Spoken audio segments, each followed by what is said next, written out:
All right, let's try a social experiment. I want you to go on YouTube, go on Twitter, Reddit, or whatever. Just search WNBA.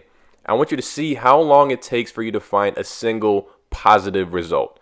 We're in the middle of the WNBA playoffs right now, and 90% of the hits I've been seeing are people ranting about how bad the WNBA product is, or someone explaining why women don't deserve money to play basketball. Well, this is a basketball purist channel, and at the risk of this video only getting like 10 views, I'm going to explain 3 reasons why you should take the time to tune into the WNBA playoffs this year instead of just being another mouth breather who slanders the WNBA, thinking that you can do what they do. Oh, they can't dunk. It's basically just, like a good high school boys basketball team. I could probably beat one of them one-on-one. Reason number 1, it's literally professional basketball. Let's look at this mathematically, okay? There are roughly 400,000 girls basketball players playing in high school every single year. And I will admit, these games can get kind of rough sometimes. But of those 400,000 players, only 1.3% of those players, or 5,200, go on to play in Division I. Unlike NBA prospects, there's no one-and-done rule for women's basketball. In order to be eligible for the draft, you need to be at least 22, graduated from a 4-year college, or 4 years removed from high school. So now that 5,200 is down to about 3,600.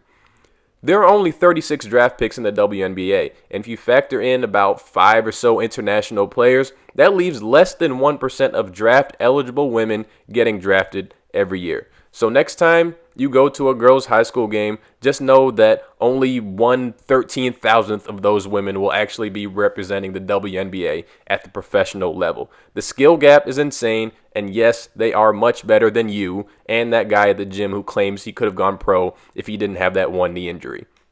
Reason number 2, fan base and the environment. WNBA fans are some of the most pure, most wholesome fans in the world. I admit I can't really call myself a true fan because I only really watch the WNBA during the playoffs or the finals, but I went to a Chicago Sky game 2 of round 1, and it was one of the greatest atmospheres I've ever been in. I've been to many Bulls games, okay?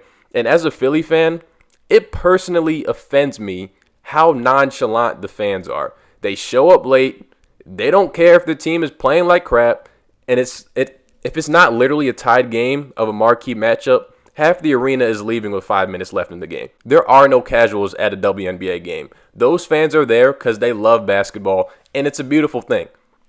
At Bulls games and other big market arenas, I'd say about 50% of the fans are there because it's the United Center. It's, something to do.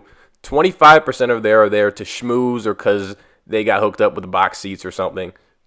Another 20% are there because they actually like basketball, and then the remaining 5% are there because Michael Jordan used to play there. The Sky game I went to was a blowout from basically start to finish, and the fans were there and fully engaged start to finish. I genuinely had a great time.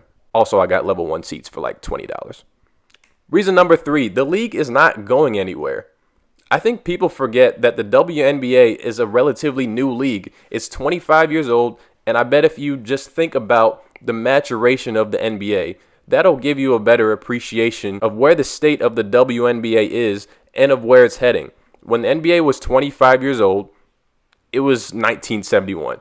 Let's look at this 25th NBA anniversary team. Bro, who are these people, man?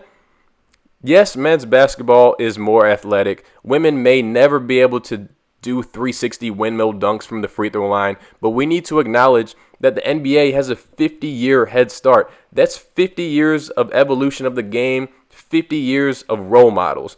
Think about the pipeline.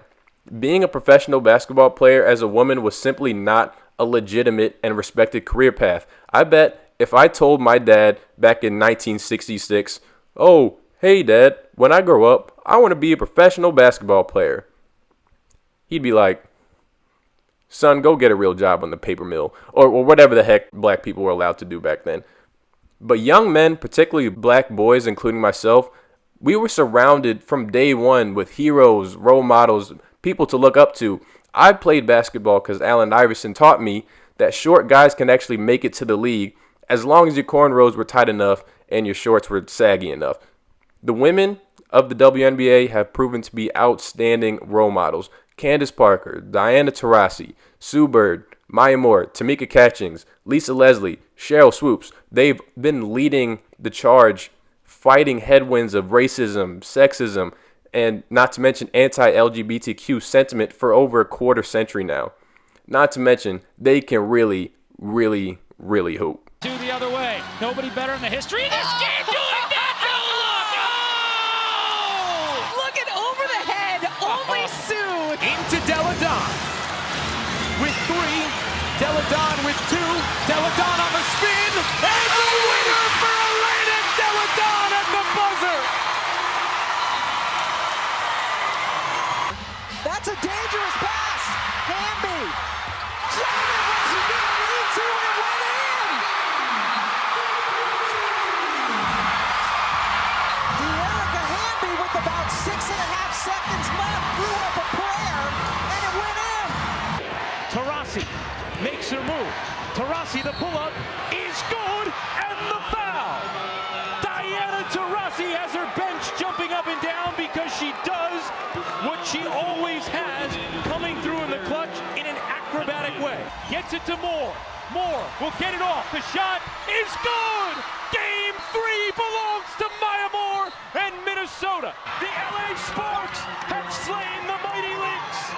They are your 2016 WNBA champions.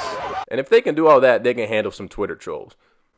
So in conclusion, the WNBA will survive regardless if you watch a game, buy a ticket, buy a jersey, whatever, but the little support you do offer will make a big difference. And if you like basketball, why not just give it a chance?